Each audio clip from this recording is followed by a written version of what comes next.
Market to Market is everywhere you are. Subscribe to Market on YouTube, find us on the PBS video app to stream on demand, and add our 3 podcasts on your favorite podcasting app. Coming up on Market to Market, the buildup to major government reports receives a mild response. However, warm and wet weather in South America brought back some volatility. Naomi Bloom, Ted Seifert, and Matthew Bennett break down the numbers. What's the most complex industry on Earth? It's not genetics, or meteorology, or logistics. It's a business that involves them all. It's farming. Thank you, farmers, from Pioneer. Sukkot Manufacturing Company, providing equipment and buildings to store and condition grain to help farmers adjust to market swings. We build drying, moving, and storage equipment designed to preserve the quality of their crops. Sukkot Manufacturing, store now, profit later. Tomorrow. For over 100 years, we've worked to help our customers be ready for tomorrow. Trust in tomorrow. Information is available from a Grinnell Mutual agent today. This is the Friday, January 14 edition of Market to Market, the weekly journal of rural America.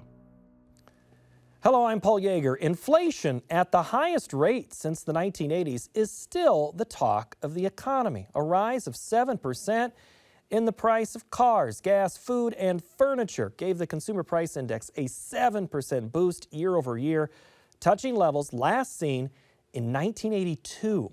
The annual core CPI, which removes gas and food, moved up 5.5%. Now, part of the equation changed in December when retail sales declined 1.9% as consumers groused about the prices, pulling back spending. When the auto sector is removed, the rate fell 2.3%. It is against the backdrop of the overall economy that allows us to put into perspective a trio of USDA reports with a panel of our regular market analysts. Naomi Bloom is Senior Market Advisor for Total Farm Marketing. Ted Seifert, Chief Market Strategist at Zaner Ag Hedge. And Matthew Bennett, co-founder of agmarket.net.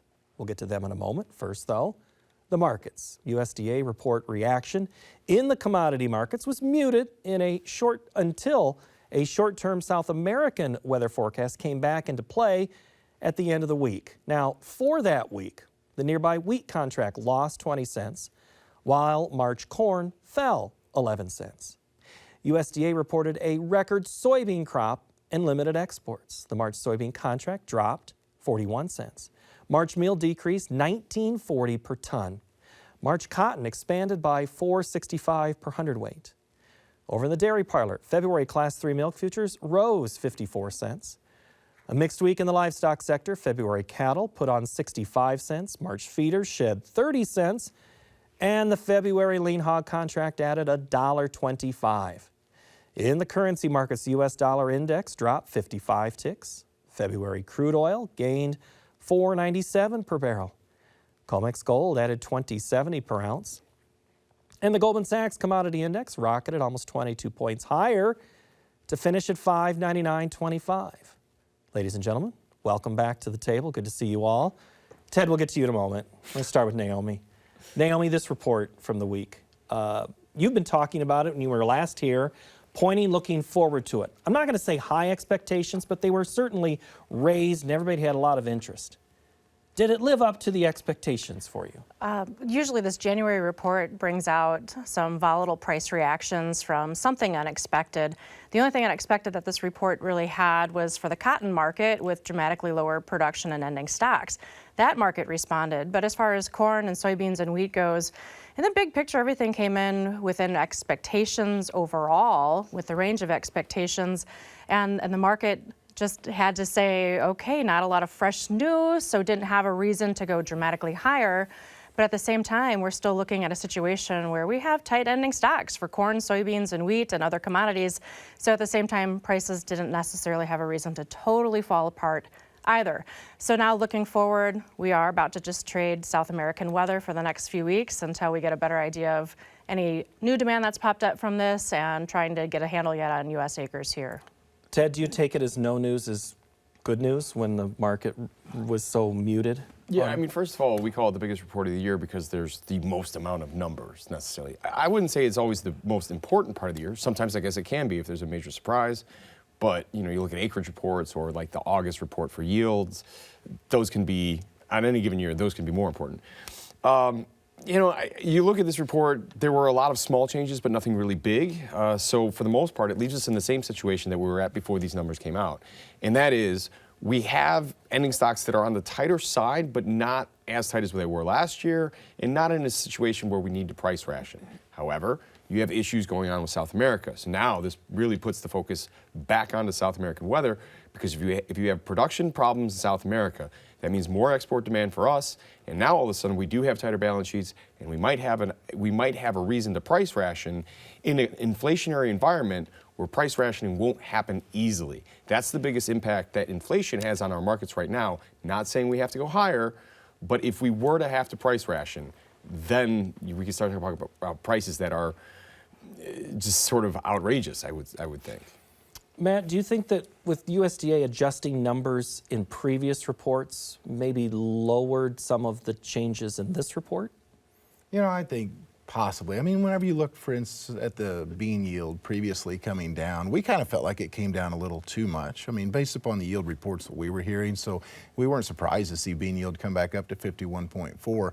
I mean, a lot of what Ted said I agree with as far as the rationing thing, but a lot of people will say, you know, 10% stocks to use on corn. That's like an area where sometimes you see a rationing type rally. But the thing is we've already had the rally, so we have to understand that we're already sitting here essentially at twice the price we were at in August of 2020, and so you know, yes, we have really good prices already. So, but yeah, some of the moves that the USDA has previously made certainly have had an impact on this January report. It was a blasé report to me, fairly boring. Really wasn't a whole lot going on afterwards. I was kind of surprised, quite frankly, to see the corn market react the way that it did towards the end of the week. It really wasn't a friendly corn report. I would say it was bearish, but it certainly wasn't friendly. All right, well then let's just stick with corn then. Ted, you mentioned inflation. Which market has I mean, I guess I've already put myself in a corner there by saying, is inflation impacting corn at all? I think inflation has already impacted corn, wheat, soybeans. I mean, that's part of the reason we're at the prices that we're at. But the question is that a good reason to go higher from where we're at? I don't think so. Like I said, the impact that inflation will have on these markets is that it will be more difficult to price ration if we get into a situation where we need to price ration. I'm not saying we're there yet. I think there's a possibility that we get there. The concern has been on the soybeans, but I'm really looking at the corn. And I think the market's in a transition from a soybean story to a corn story, because the USDA, although they've been reluctant to lower corn production in Argentina and Brazil, I mean, they only cut Argentina 500,000. Well, Rosario Grain Exchange cut them 3 million. They cut Brazil 3 million. CONAB cut Brazil 5 million. So the South Americans are cutting their crops more than the USDA is. But that second season corn crop in Brazil, with these high input costs, and that's sort of an afterthought for them. That's not their main crop. Are they going to aggressively plant that crop, and are they going to put inputs down on that crop? If that crop comes in lower than what the USDA is expecting, on top of the problems with the first season and Argentinian drought problems, if we're 10, 12 million metric tons lower, 15 million metric tons lower in South American corn production, all of a sudden, more exports come our way, and we could really have a corn balance sheet that is in a price rationing mode lower than that 10% stocks to use. Yeah, and with the 1.5 billion bushel carryout, something to remember is that last year, corn had a 1.5 billion bushel carryout January, February, and March. And so the price of corn stayed back then, it was between $5 support and $5.50 resistance. Now we're in a situation, I think because of inflation, where now $6 is resistance and $5.50 is support for the front month contracts. Wouldn't surprise me if prices stay range bound for a little while longer till we can see if export pace maybe picks up a little bit. What I loved was that the ethanol numbers and our ethanol exports for the month of November, because those were just released recently, were phenomenal. And the DDG exports are on fire again. So even though the USDA cut exports on this report, they did increase corn use for ethanol, and we're seeing it in the form of demand for ethanol export and DDG export. So yay, ethanol. Yes. And by the way, those DDG exports, that's even without China, right? Oh, that's a good point. Yeah, and so if China were to step back in and come and take our DDGs, which in my opinion they should, but again, that's more of a political thing than anything else, wow, all of a sudden you've got an extra add-on to the value of profit margin for ethanol. Now, the problem with ethanol at the moment is that production is dropping and stocks are higher. This is typical for a winter season where we're driving less. Hopefully in the spring we'll take care of that. But as long as profit margins are good, we're still going to keep grinding corn. Right, and then there's the virus issue of maybe we're going to drive or not drive and cut it even less seasonal. Matt, I want to ask you a question, kind of what they both talked about near term, but look long term. We have a question from Jeremy in Lanark, Illinois, and he was asking us on Twitter, and it's something that I kind of wanted to bring up because we've had it recently. He's like, which Dees corn contract is most important to make some sales, 22 or 23? So we talk near, but which one long term attracts your attention? Well, lately, if you were paying attention, 23 has been exciting, to say the least. I mean, every day you look up, you're up 6 to 8 cents, and you're like, what the heck's going on here? And I've got to think that maybe there's some investment there, kind of an inflationary play. People are looking for something cheap, if you will. But what I want to focus more on right now, probably 22. I mean, 22 is the crop year at hand. I at least want to be able to kind of defend what's going on here with profit margins. The thing is, it gets really interesting depending on whether you had prepay for your fertilizer or whether you had spot price for your fertilizer.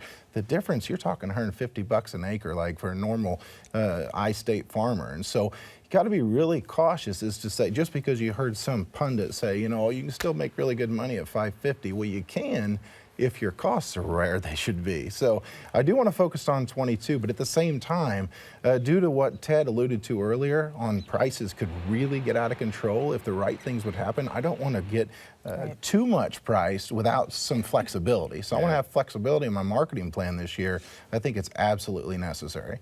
All right, Naomi, let's move to beans for a minute. Good answer, man. Thank you. Good answer. I like that. Yeah. Plain cordial. What do you like about beans? I mean, Ted just said something about maybe things are flipping more in the corn area where it's been beans. It was the Marsha effect. Are beans falling out of favor with the American farmer? Are they going to plant more of it and chase price? I think it's a story still developing, depending on where folks live throughout the Midwest. With the carryout not growing substantially larger, with the South American weather forecast still not fantastic, I think beans going forward, starting February, have a lot of potential. There is that seasonal drop that soybeans have a tendency to have the last week to 2 weeks of January. But if it does pull back, I think you want to be a buyer because it'll hit some long-term uptrend lines that are important. And the USDA acknowledged the South American weather situation, but remember that data was collected at the end of December. So this new heat that they've had is not reflected yet. So that'll be on the February report. And as Ted was saying earlier in the show, we can't have any further weather issues with South America because that demand does come to the United States for our soybean exports and meal and soybean oil exports. Then also what happens with the rain that's in the forecast for northern Brazil, where the crops are really very good, but if that rain keeps happening when they're trying to get into harvest, extends our export season. For me, that might be the bullish thing that could happen to soybeans in the near term. I think the weather story may have already kind of played itself out. But we push the harvest back a couple weeks. One, that's bullish corn. But also, that's when we could see more exports. That's when we cut into that balance sheet. And that's when beans can have their kind of last little rally, unless corn's pulling them along. That's my thought. But, yeah. I think that the excessive heat is something, though, that we're going to find out as we go just how much damage was done. Because, I mean, you look at the map this morning, and almost everywhere in Argentina, in a lot of parts of southern Brazil were 100-degree temps and above. And going into that dry, I mean, what kind of damage are you doing? So I think it's going to be very interesting. But, you know, I think the acreage discussion, you know, whenever you're talking corn versus beans, to me, $13 beans here lately. I mean, a week ago Friday, we were $13.20 on new crop. I think people are paying close attention to that. And going back to that fertilizer discussion, people say, well, you know, urea's taken a dip here lately. No great explanations for it. Anhydrous ammonia is still $1,500. And so if you're a producer that didn't get all this booked, obviously you're done now that the end of the year is come and gone. You're looking at $1,500 anhydrous. Are you going to get, or are they going to lower those prices? I don't think that's going to happen. I mean, maybe you get a little bit of relief, but at this stage of the game, the only way you get relief, in my opinion, is with corn prices going lower. And so I do think bean acres could be pretty impressive this year moving forward. Yeah, but at the end of November, would you have said the same thing? a lot of that move, I mean, beans rallied almost $2 is from the end of November to the highs that we put in 10 sessions ago or so. Right, and so I think beans are buying acres in a scenario where we didn't think beans needed to buy acres. So does corn fight back, or those is other there weakness in outside beans? markets too? When you think about the spring wheat acres, that ending stocks for spring wheat still went down in last report. We've got 2 million more acres of wheat. And we cotton. got 2 million more acres of wheat than what we had a year ago, and then you don't think we're going to plant more cotton this year? Yeah. I mean, come on. And so I think that the acreage situation gets to where you struggle to get much above 90 on corn, in my opinion. I think maybe you've got 180 combined. Maybe you have 91, 91 and a half, but I don't think there's any way you plant what you did last year. Well, let's stick with wheat because you could say it was I couldn't think of a better word to say, but the beatings on the market have been tough. And what is your reasoning for that, Matt, on wheat? I mean, to be honest, I think that we ran too hard too fast. I mean, I don't know. I mean, as far as wheat's concerned, I think that, whenever you look at your carryout situation, as compared to historics, you're significantly tighter than what you were. Yes, you planted more acres, but at the same time, you've got this dynamic where, out west, I mean, the wheat crop could be in huge trouble if you don't start seeing some moisture whenever we come out of the winter time frame. So, in all honesty, I don't have a good explanation as to why we got beat up as bad as what we did, but at the same time, I didn't think wheat should have been that high to begin with. There's a little bit of seasonal selling and fun selling that happened too along the way. But I think your statement of, no exports, but the statement of too high, too fast is probably an accurate description. Well, Naomi, I think you wrote this morning, you were talking about seasonality, but you were also talking about maybe it's just sold different, opposite of corn and soybeans. Yeah, there is that seasonal tendency. So the last 2 weeks of January, corn and soybeans traditionally have a slight correction lower, but during those 2 weeks, wheat has a 2-week rally higher. So we could maybe start to see the wheat market move a little higher next week. We're keeping an eye, of course, on weather conditions around the world for wheat. Demand, though, I think overall continues to be there for wheat in general. And as you're saying about that winter wheat crop, when you saw those images from social media from that dust storm, I've never seen wheat that looked like that ever, those weeks back. So I'm very curious to see how it comes out of dormancy. Yeah, I've asked that several times, though. Takes that That's a edge good point. off just a That's a little good point. bit, right? A little bit, yeah. And I guess I've asked this each time since that storm. Has anybody have a handle yet on how serious that storm was in December, other than the pictures we saw? I haven't heard anything. So we just don't know yet. So I'm going to turn to Ted now at the weather desk. For that winter wheat crop, are they doing okay? Enough moisture in it? How many times have we talked about killing wheat only to see yields actually end up pretty darn good? I mean, I feel like last year was one of those years too. The dust storm, I don't know, right? I don't think anybody really has a really strong handle on that. But like I was saying, with the additional acres, more than what was expected, and a fairly sizable growth from year over year, that does allow for a little bit of a lower conditions, right? I mean, we don't need to really, and again, an increasing balance sheet, right? I mean, our carryover's coming up too. So we don't need this to be a stellar wheat crop. We don't have the exports right now. We are not competitive on the global scale for our wheat exports. So yeah, I feel like if wheat is going to rally, I think there's a possibility that wheat rallies, but it has to come from leadership from the row crops. Wheat can be a follower. If the row crops go sideways to lower, wheat looks like it wants to break that 200-day moving average and have a pretty decent breakout to the downside. Hold on, I have this on. Matt lives in an area near the wheat, corn, soybean, cotton border. What are they going to plant in that area? I think when you get into southern Illinois, everyone that could plant soft red winter wheat planted it, okay? And here's a big reason why. The last several years, wheat followed by beans has been the most profitable rotation around. I mean, I'm talking by lots of money. So yes, I think a lot of those folks planted a lot of wheat, but I think when you get into cotton country, you've seen a lot of triple-digit cotton over the last several months, and that's something that sticks in a producer's head regardless of what next December's price is, and it's still good. I mean, I do think that you're going to still plant a lot of cotton. I'm going to say you're going to be up, anywhere from 1 million acres to 1.5 million acres. And so with that being said, again, it just continues to kind of put this this band around acreage where everyone's going to be kind of going for the acres. Now, that doesn't mean that we all have to rally, because whenever I look at corn versus beans, if beans would continue on the trajectory we saw towards the end of this week, that's just a natural win for corn. So beans could go down, and that would thus give corn maybe the upper hand.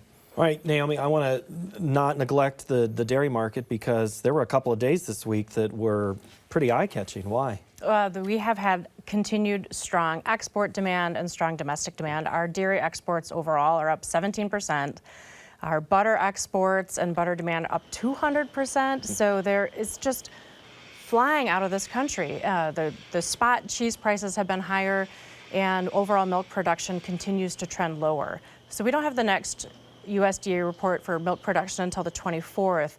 But what we did see recently was milk price up near $23, and the historical highs are near 25. So again, we have smaller production, we have less head that are actually milking right now, less cows that are milking, and demand is there. So we could see a little bit of a pullback here on the market because it is up so high.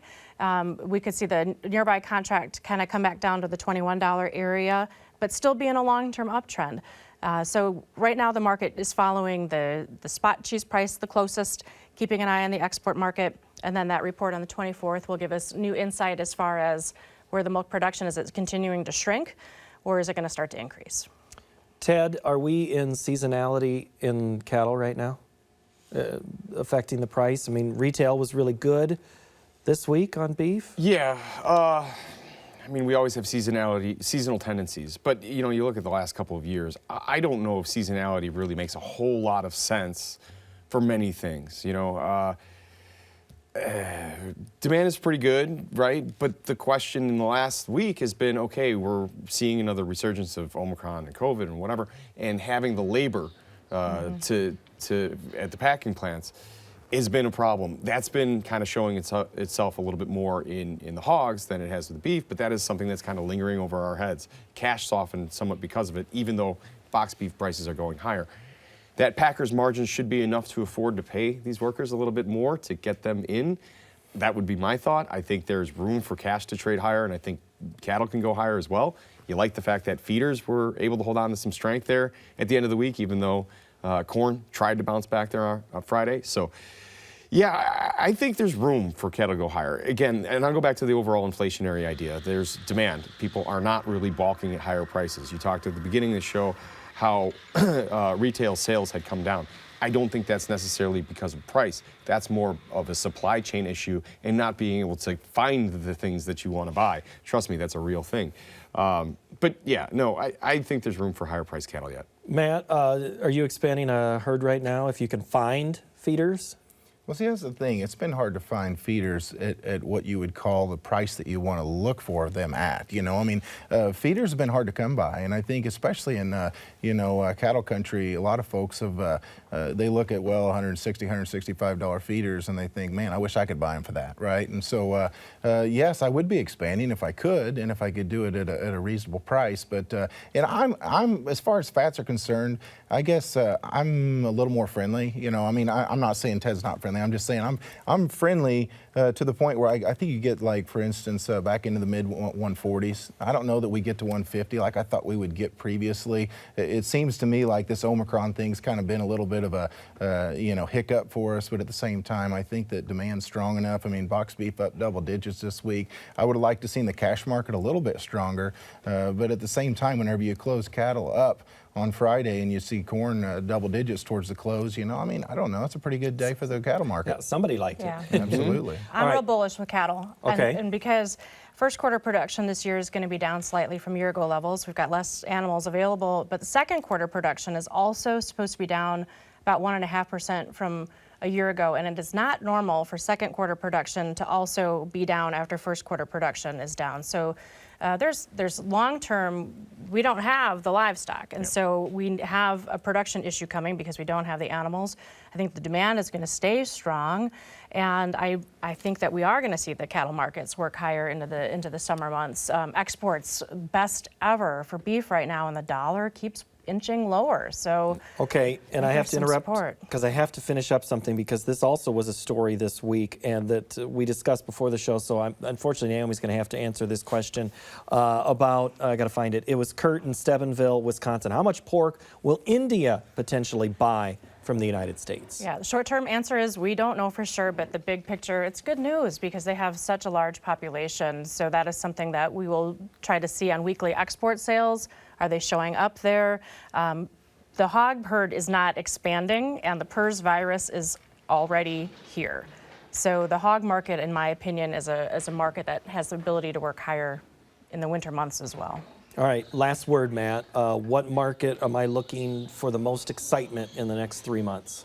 I think the corn market, I just want to see what the corn market does to ensure the kind of acreage that I think that we need to have to where if we don't have, if we have some sort of a weather issue this summer, we don't just explode higher. I definitely want to see what this corn market's going to do. All right, Ted, you get one word.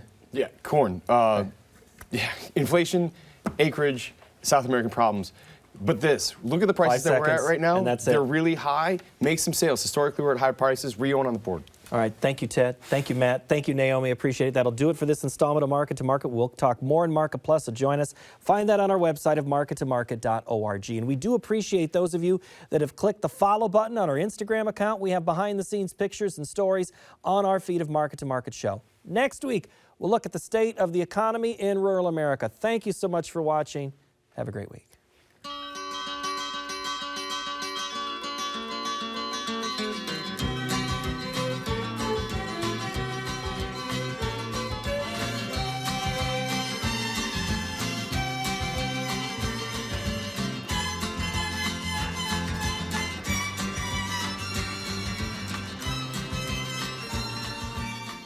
Market to Market is a production of Iowa PBS, which is solely responsible for its content.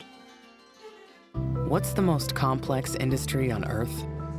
It's not genetics, or meteorology, or logistics. It's a business that involves them all. It's farming. Thank you, farmers, from Pioneer. Sukkot Manufacturing Company, providing equipment and buildings to store and condition grain to help farmers adjust to market swings. We build drying, moving, and storage equipment designed to preserve the quality of their crops. Sukkot Manufacturing. Store now, profit later. Tomorrow. For over 100 years, we've worked to help our customers be ready for tomorrow. Trust in tomorrow.